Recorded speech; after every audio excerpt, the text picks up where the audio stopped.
Okey, Assalamualaikum. Kita terus belajar untuk tajuk seterusnya itu bab 5. Cikgu terpaksa duduk, sorry ya. Sebabnya rendah ni. Okey. Bab 5 hari tu kita dah belajar 5.1 kekongruenan. Hari ni kita nak belajar pula tajuk pembesaran. Okey, pembesaran di bawah tajuk penjelmaan juga. Jadi macam mana kita nak kenal pasti pembesaran? Sebelum tu kita kena tahu dulu keserupaan satu-satu bentuk geometri. Okey, keserupaan ni kita nak tengok dari segi benda. Okey, yang pertama kena tengok dulu keserupaan ni bentuk dia mesti sama. Bila bentuk sama barulah kita kata dia serupa. Yang kedua, dah tengok bentuk sama, walaupun orientation dia tak sama, tapi bentuk dia sama, dia adalah serupa. Tapi tak memenuhi syarat lagi. Syarat yang kedua, baru kita dah serupa tu, baru kita tengok syarat dia. Syarat dia yang pertama, sudut sepadan mesti sama. Semua sudut sepadan mesti sama. Dan yang kedua, nisbah sisi sepadan tetap. Tetap ni maksudnya kalau AB dia lebih panjang daripada CD tu 2 cm, hak lain pun kena 2 cm juga. Okey, kita lihat contoh. Okey, katakan saya ada dua contoh segitiga.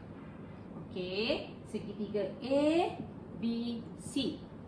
Okey, yang kedua segitiga P R Q, PQR lah. Okey, tak tahu tak apa. Yang penting faham. PQR. Kita kena baca PQR, dah baca PRQ. PQR. Okey. Jadi kita tengok segitiga dia adalah serupa, tetapi kena make sure juga. Adakah sudut-sudut sepadan dia ni sama? Adakah nisbah sisi sempadan ni adalah tetap? Maksudnya kalau AB 2 cm, PQ 4 cm. Okey, kalau BC 5 cm, okey, BC RQ katakan 10 cm. Kalau AC adalah 4 cm, yang ini 8 cm. Barulah kita kata dia adalah serupa. Berlaku pembesaran di situ sebab sudut sama, lepas tu nisbah sisi adalah tetap. Adalah tetap. Okey. Jadi macam mana kita nak kata dia tetap ni? Apabila kita buat nisbah lah. Okey, nisbah deh. Okey, kita lihat contoh. Kita lihat contoh yang proper lah. Yang ini kita tunjuk contoh tu je. Okey, kita tengok contoh. Okey, cikgu ada dua sisi 4. Satu sudut tegak BCA dan ABC dan D Okey, satu lagi. Okey. Lebih kurang lah sebab tak pakai ruler ni. Okey. Sudut dia K L M N. Okey, sini 50. Tak logik 50 ni jadi sudut syakah pula dah. Tak apalah.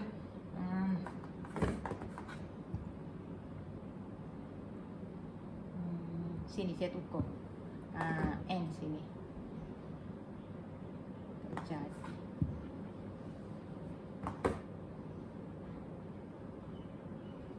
Ini sikit. Baru jadi sudut syakah. Okey, N M K 50 cm. 50 darjah sini, sini 100 darjah. Okey, hak ni pula sini D 120. Ya kena sengit sikit. Kena sengit sikit. Sini 90, sini 120 darjah, sini 50 darjah. Okey. Kita tengok sini, kalau kita tengok secara imbas, bentuk sama. Tetapi orientation dia berbeza lah. Kedudukan dia berbeza. Berpusing dah ni, berpusing dah. Okey, jadi kita nak kenal pasti macam mana. Kita tengok sudut hak tak ada lagi. 50 sama, 120. Tak ada geng. 90 sama. Okey, lagi 100. Sini, kita tengok sini deh. Okey, jadi nak tahu cukup ke tak, kita tengok dulu sudut ni. Segi 4 A, B, C, D. Kita tahu sisi 4 sudut dia 360 darjah. Jadi kalau 360 darjah, kita total semua dapat dah 360. Okey, 50 tambah 1, 20 tambah 90 tolak daripada 360 darjah. Okey, awak akan dapat 100. Betul tak? Akan dapat 100. Jadi sudut di B adalah 100 lah. Jadi kalau sudut di B 100 sama dengan sudut di N, sepadan. Sudut B sama dengan sudut di N. Cikgu mana tahu dia sama dengan sudut di N? Bila kita ni sepadan lah. Okey. Sebab kita sebut kayak gini KLMN. KLMN. Okey, lepas tu kita tengok pula sudut di L. Nak tahu sudut di L. Capur belaka ni tolak ada 360, kita dapat sudut di L 120. Sudut di L sepadan dengan sudut di D, iaitu 120. Okey, bila sepadan dah lah tu. Sebab sini sisi tak bagi. Sisi tak bagi, kita anggapkan dia sepadan lah. Bila sudut ni sepadan, kita anggap dia sisi sepadan. Nisbah dia sepadan. Sebab kalau kata sudut dia tak sama, sudut dia sama, sisi tak sama, tak jadi. Dia mesti bila sudut sama, sisi dia akan, nisbah dia akan sepadan. Okey, cuma dia kalau kita tengok sini, dia tak kongruen lah. Sebab saiz berbeza dah kan. Okey, tetapi dia sepadan, serupa. Okey, jadi kita kata segi 4 A, B, C, D dan sisi 4 KLMN adalah sama. Okey, adalah serupa. Lepas tu kita nak tengok pula perkaitan antara keserupaan versus pembesaran. Okey, keserupaan. Cikgu bayang ni deh. Keserupaan versus pembesaran. Okey, serupa versus pembesaran. Tak sedap duduk ni tetapi sebab rendah. Cikgu terpaksa. Okey, apa dia? Okey, pembesaran ni adalah satu jenis transformasi. Jenis transformasi kan ada apa dia? Kita ada putaran, kita ada translasi, kita ada apa dia satu lagi? Dah. Putaran, translasi, pembesaran. Pembesaran masuk jugalah. Pembesaran, lepas tu pantulan. Lupa tak mari. Pantulan. Jadi pembesaran ni adalah satu jenis daripada transformasi juga. Okey, jadi macam mana kita nak kata pembesaran? Okey, apa maksud pembesaran sebenarnya? Okey, dia berasaskan daripada satu titik tetap. Okey, satu titik tetap. Nisbah jarak titik tetap dari titik imej dan titik objek sepadan. Okey, kerana tu. Katakanlah cikgu ada segitiga. Cikgu suka lukis segitiga ni. Memang suka. Seronok lukis segitiga. Okey, kita ada segitiga. Kita ada segitiga lagi. Contoh, ni besar sikit lah. Sebut pembesaran, kena besar. Okey, katakanlah cikgu sambung. Cari makan lain. Cikgu sambung. Okey, sambung. Sepatutnya dapat sini yang lebih kurang. Sebab cikgu terpakai ruler. Katakan setiap titik tu cikgu berjumpa di sini. Bila cikgu sambung besar ni kecil ni berjumpa di sini, maka ini adalah kita namakan sebagai apa dia? Pusat pembesaran. Pusat pembesaran. Inilah yang kita katakan sebagai pusat pembesaran. Okey. Dah jumpa pusat pembesaran. Sekarang nak cari faktor skala K. Kan nak cari faktor skala. Okey, cikgu ambil daripada sini. Cikgu ambil ni hak senang. Ambil setitik tak apa dah. Katakan hak ni dengan hak ni. Jarak deh. Kita ambil jarak. Okey, jarak ni ke sini pun tak apa. Jarak ni titik ke objek. Cikgu tandakan sebagai M. Lepas tu titik ni slide sini ke image. Cikgu tandakan sebagai N. Jadi macam mana nak cari K? K adalah faktor skala. Okey, jarak titik yang sepadan dari O. Jarak titik yang sepadan dari O bahagi dengan jarak titik pada objek dari O. Mana? Hok ni bahagi dengan hok ni. Dapat faktor skala. Ataupun kat sini N ni panjang titik ni dengan image ni. Okey, faktor skala faktor skala N per M. N, okey, pusat pembesaran ke image bahagi dengan pusat pembesaran ke objek. Maka itu adalah faktor skala. Boleh? Boleh tak? Okey. Sampai setakat ini cikgu rasa fahamlah. Faham Okey. Kalau faham, nanti cikgu nak bagi satu soalan. Awak akan tengok video seterusnya cikgu soalan Okey. Okey, seterusnya kita tengok kalau awak lihat buku teks awak muka surat 134. Okey, buku teks muka surat 134 ada cikgu bagi sebelum ni kan. Suruh buat uji kaji dahulu tu. Mobilasi minda 3 tu isi dahulu. Dapatan dia nanti kita akan bincang dalam grup kita akan bincang dalam grup. Jadi cikgu tak ambil sentuh sangat yang tu. Okey, jadi awak boleh tengoklah contoh nombor 7 tu, boleh tengok yang berkaitan yang video yang pertama tadi. Jadi sekarang macam mana pula kita nak nak cari pembesaran ni. Okey, cuba lihat muka surat 138. Itu adalah contoh macam mana nak cari pusat pembesaran. Dan juga formula cikgu bagi tadi K sama dengan jarak titik sepadan image dari P bahagi dengan jarak titik sepadan image objek dari P. Dalam muka surat 138 tu ada contoh P tu berdasarkan pusat pembesaran lah. Okey, itu cara kita nak dapat K ataupun panjang sisi sepadan image bahagi dengan panjang sisi sepadan objek. Sepadan ni maksudnya mana? Kalau kita ambil image dia PQ, objek dia AB, itulah sepadan. Jangan ambil PQ dengan CB, tak jadi. Dia PQ dengan AB. Lepas tu boleh juga tengok muka surat 139 dibincangkan faktor skala. Kenapa kena bincang faktor skala ni? Dia sebenarnya kalau kita faham tak payah hafal benda ni. Okey, kalau awak tengok muka surat 139 tu K lebih besar daripada 1. Maksud dia benda. Kalau K lebih besar daripada 1, lebih besar daripada size objek. Size image akan lebih besar daripada size objek. Tu maksud dia. Faktor skala lebih besar daripada 1, size image mesti lebih besar daripada size objek. Okey, berada di sebelah yang sama dengan objek. Boleh tengoklah gambar rajah tu. Dia ada di belakang. Objek dulu, dia akan jadi gini. Dia akan jadi ni pusat. Objek duduk sini, image duduk sini. Kalau ini K lebih besar daripada 1. Bila K lebih besar daripada 1, pusat duduk sini, image duduk sini, objek duduk sini.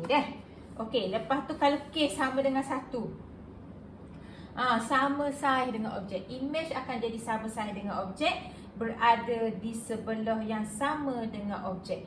Objek dengan image duduk tempat yang sama. Jangan kata tak ada pula pembesaran. Ada faktor skala dia 1. Tak gerak situlah. Okey. Kalau K tu lebih besar daripada 0 atau lebih kecil daripada 1. Maksud dia apa? K lebih besar daripada 0 tapi lebih kecil daripada 1. Maksudnya nombor pecahan ni. Nombor pecahan. Dia mesti lebih kecil. Image mesti lebih kecil dari size objek. Maksudnya ni kalau pusat. Ni objek duduk sini. Objek duduk sini. Orientation dia gini. Image dia duduk sini. Kecil sikit lah. Pusat, objek, image dia lebih kecil. Sebab apa dia jadi image duduk situ? Kalau kita buat unjuran ni. Kita buat unjuran macam cikgu ajar tadi ni. Tak jadi. Okey. Unjuran ni. Ni. Okey, cikgu buat sini lah. Lebih kurang. Ni image, ni objek. Maksudnya K lebih kecil daripada 1 tapi lebih besar daripada 0. Maksudnya positif lah. Positif lah. Okey, dia duduk situ tengah tu Okey, kalau K pula. Ni tengok molek ni. K lebih besar daripada -1 tapi lebih kecil daripada kosong. Guana tu. Lebih kecil daripada saiz objek juga. Image akan lebih kecil daripada saiz objek. Dia akan jadi gini juga. Tetapi P dia duduk tengah. P dia duduk tengah. Ni objek besar. Ni image. Image dia akan jadi gini. Kecil deh. Kecil. Lepas tu kalau K sama dengan -1. K sama dengan -1. Saiz image sama dengan saiz objek. Kalau K sama dengan -1, K sama dengan -1, saiz image dan saiz objek, dia macam gini kok kedudukan dia. Kedudukan dia macam hot ni juga. Dia kena lalu kok ni. Gitu. Atau kena lalu kok ni. Dia sama macam gini juga, tetapi objek dengan image sama besar. Objek dengan image sama besar. Dan kalau K lebih kecil daripada -1, maksudnya saiz dia lebih besar lah dan berada dan bertentangan. Makna 3 ni tadi ni kena bertentangan. Bertentang mata. Bertentang mata. Maksudnya pusat duduk tengah. Cikgu tunjuk sikit lah. Kan tak faham pula. Pusat duduk tengah. Pusat memang duduk tengah kan. Pusat duduk tengah. P duduk gini. Cara nak buat senang. Gini deh. Kita sambung belakang. Okey, sambung.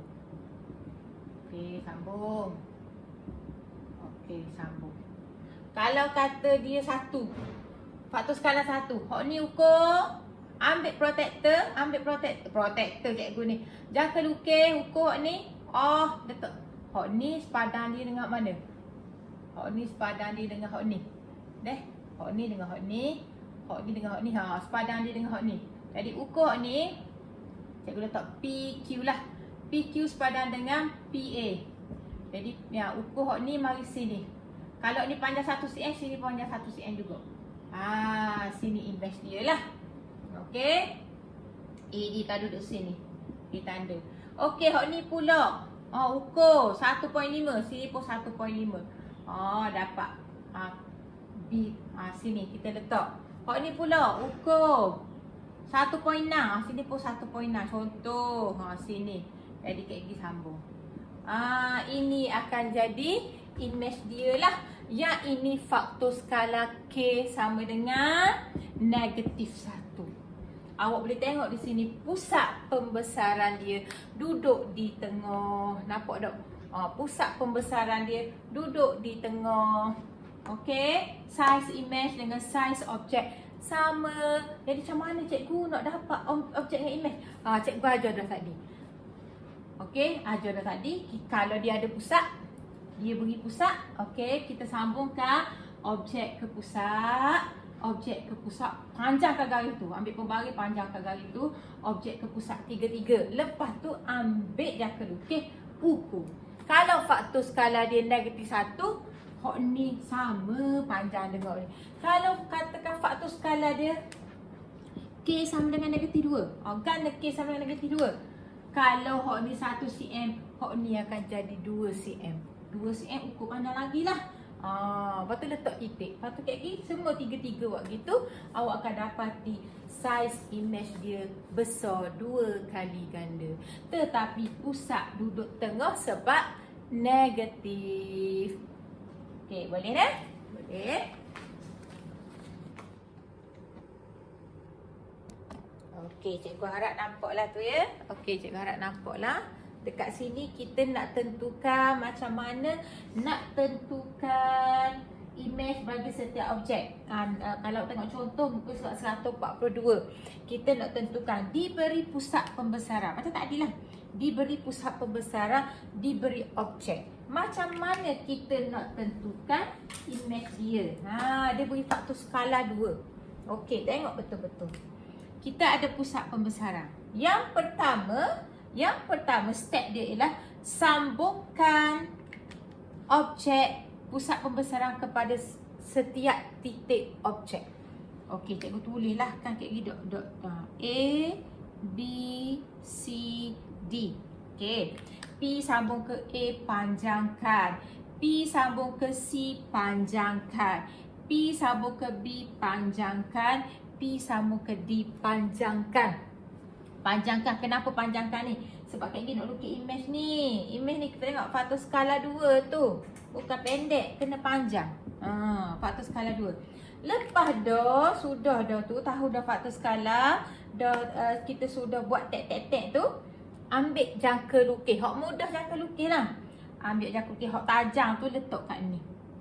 Hak tajam letak kat titik pusat pembesaran. Ukur. Okey, 1. Daripada titik ke sini kan dia kata dah tadi jarak di antara pusat pembesaran dengan objek dikira 1 dah. Okey, 1, 2. Sini. Kita tanda A tanda. Okey dah. Lepas tu ambil PB pula. PB ukur. Jadi 1, jangan dekat macam saya guna jangka lukis. 1, 2. Sini B tanda. Okey, PC pula. 1, 2. Sini C tanda.